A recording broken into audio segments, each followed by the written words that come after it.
தடுப்பதற்காக, தண்டிப்பதற்காக ஒரு உப்புச்சப்பில்லாத சட்டத்தை இந்த ஆண்டு நிறைவேற்றி பிப்ரவரி மாதம் 12ஆம் தேதி அமலுக்கு கொண்டாந்தாங்க.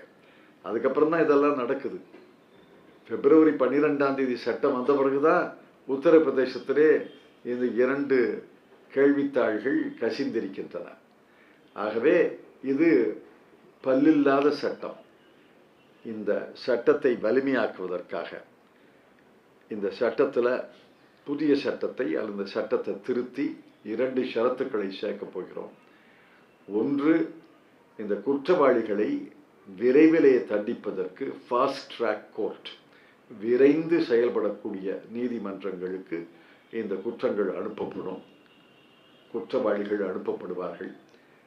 இரண்டாவது, அவர்களிடமிருந்து பெருந்தொகையை இழப்பீடாக பெற்று பாதிக்கப்பட்ட மாணவ மாணவிகளுக்கு, விண்ணப்பதாரர்களுக்கு இழப்பீடு தருவோம். இந்த 2 தான் இந்த வித்தியாசமான கேரண்டி. இது 3வது கேரண்டி. 4வது கேரண்டி கிக் ஒர்க்கர்னு ஆங்கிலத்தில் சொல்கிறோம். இந்த கிக் ஒர்க்கர்னா இந்த ஜொமாட்டோ, ஸ்விக்கி, ஊபர் இவங்கெல்லாம் கிக் ஒர்க்கர். அவங்களுக்கு நிரந்தர வேலை கிடையாது. ஆனால் அவர்கள் பெருகிவிட்டார்கள். இன்று எல்லாமே ஆன்லைன்லேயே ஆர்டர் பண்ணலாம். அதை கொண்டு வந்து கொடுக்கறது, உணவுப் பொருள் முதல் கார் வரைக்கும் ஆன்லைன்லேயே ஆர்டர் பண்ணலாம். அவங்கெல்லாம் கிக் ஒர்க்கர். அந்த கிக் ஒர்க்கர்களுக்கு எந்த விதமான பாதுகாப்பும் கிடையாது, எந்த விதமான சமூக பாதுகாப்பும் கிடையாது.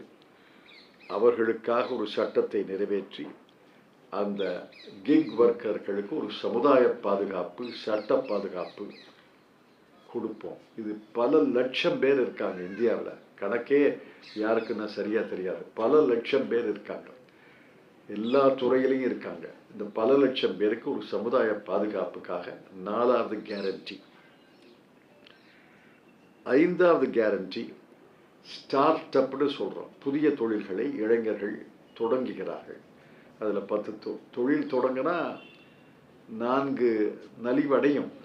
உலகம் பூரா அதான் வழக்கம். அதுக்காக தொழில் தொடங்குவதை ஊக்குவிக்காமல் இருக்கக்கூடாது. 10க்கு 4 பழுதாயிருங்கிறதுனால இந்த துறையில் ஊக்குவிக்காமல் இருக்க முடியாது. இது ஊக்குவிக்கணும். அப்படி ஊக்குவித்தால்தான் புதிய தொழில்கள் வரும். இன்னைக்கு உலகத்தில் மிகப்பெரிய மிகப்பெரிய தொழில்கள் எல்லாம் கூகுள், மைக்ரோசாஃப்ட், ஆப்பிள் எல்லாம் ஸ்டார்ட் அப்பாக ஒரு கார் ஷெட்டில் தான் தொடங்கின தொழில்கள்.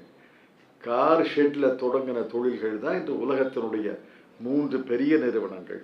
முதல் நிறுவனம் மைக்ரோசாஃப்ட், 2வது நிறுவனம் ஆப்பிள், 3வது நிறுவனம் கூகுள். இதெல்லாம் இந்த ஊக்குவிக்கணும்னா இவர்களுக்கு முதல் தரணும், முதல் கிடைக்கணும். முதல் இல்லாமல் ஒரு தொழிலை தொடங்க முடியாது. இன்றைக்கி நாங்கள் ஒரு கணக்கு போட்டு பார்த்தோம். ஸ்டார்ட் அப் ஃபண்டில் ஏறத்தாழ 10,000 கோடி ரூபாய் இருக்குது.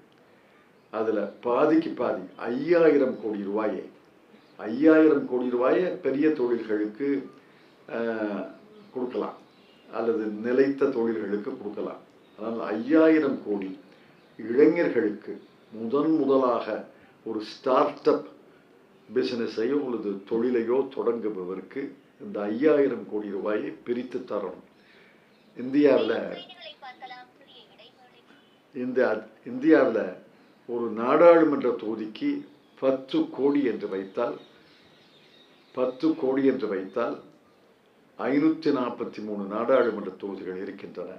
5,430 கோடி ரூபாய் தேவைப்படும். 5,000 கோடி ரூபாய் ஏறத்தாழ 5,000 கோடி ரூபாய் இருக்கிறது.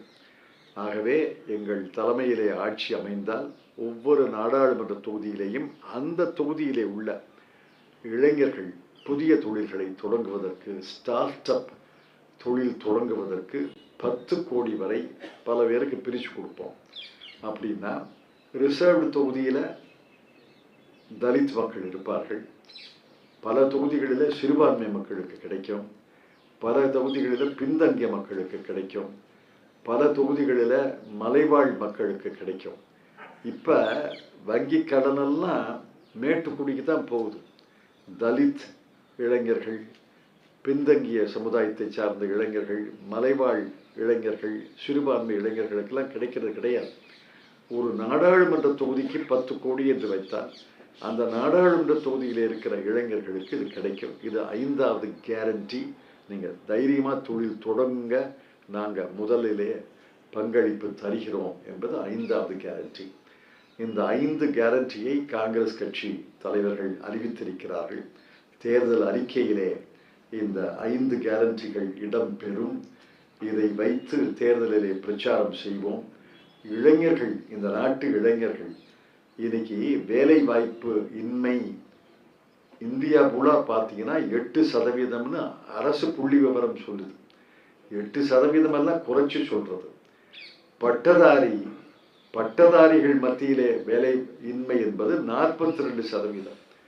100 பட்டதாரிகளிலே 42 பட்டதாரிகளே வேலை இல்லாமல் இருக்கிறாங்க.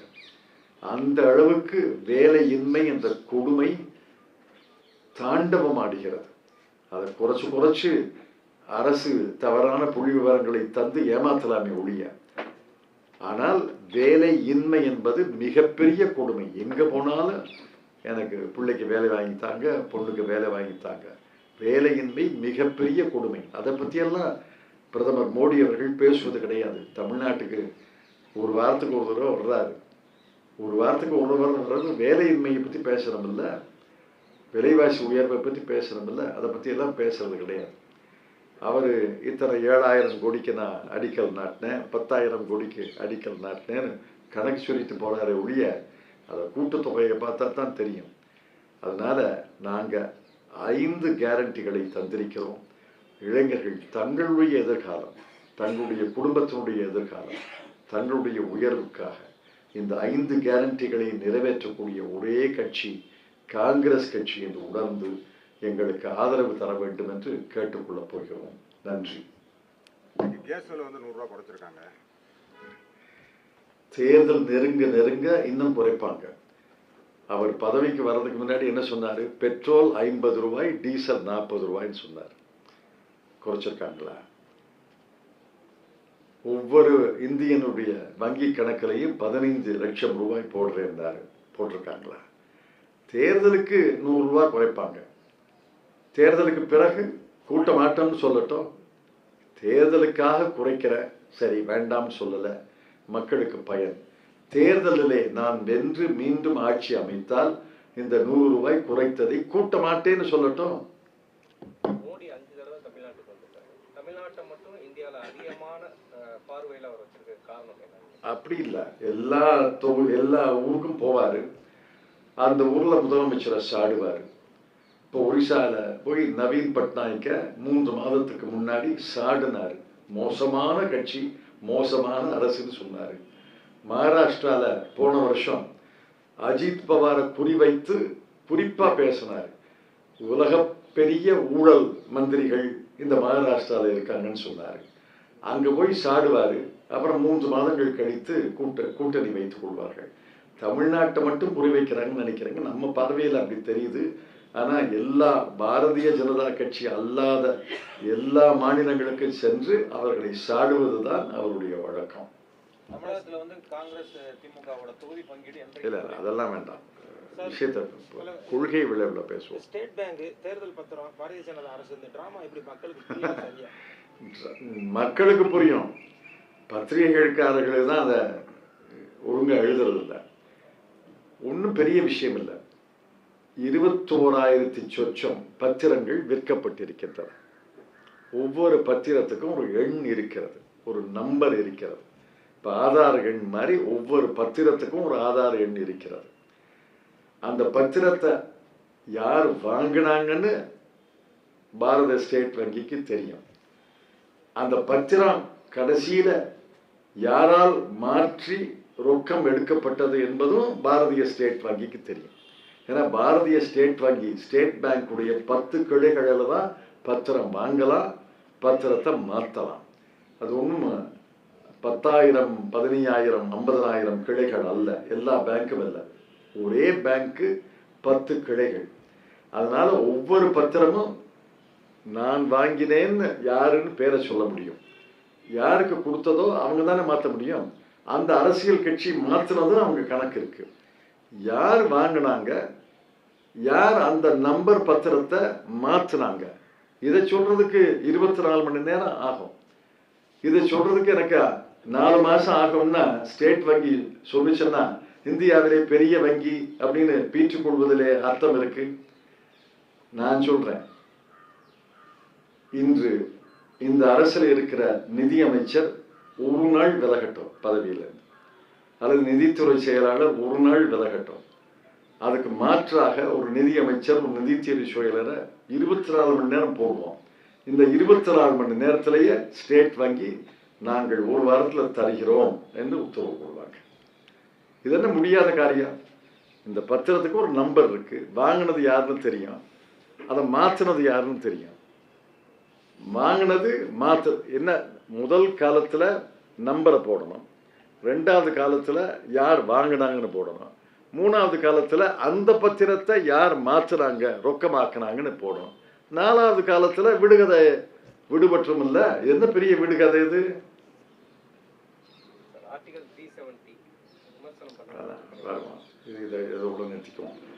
அந்த ஸ்டேட் பேங்கோட இஷ்யூ என்ன சொல்யூஷன் என்னன்னு நீங்க சொல்யூஷன் நான் சொல்ற சொல்யூஷன் தான். அண்ணாமலை என்ன சொல்லிருக்காருன்னா இன்னைக்கு டபுள் என்ட்ரி இருக்கு, அதை பார்த்து தான் சொல்ல முடியும். அதனால டபுள் என்ட்ரி எல்லாம் இருக்கவே முடியாது. ஒரு பத்திரத்துக்கு ஒரு ஒரு ஒரு ஒரு ஒரு நெண்ணுக்கு ஒரு பத்திரம் தான், ஒரு பத்திரம் தான். ஒன்றும் லட்சம் பத்திரம் கிடையாது. 21,127.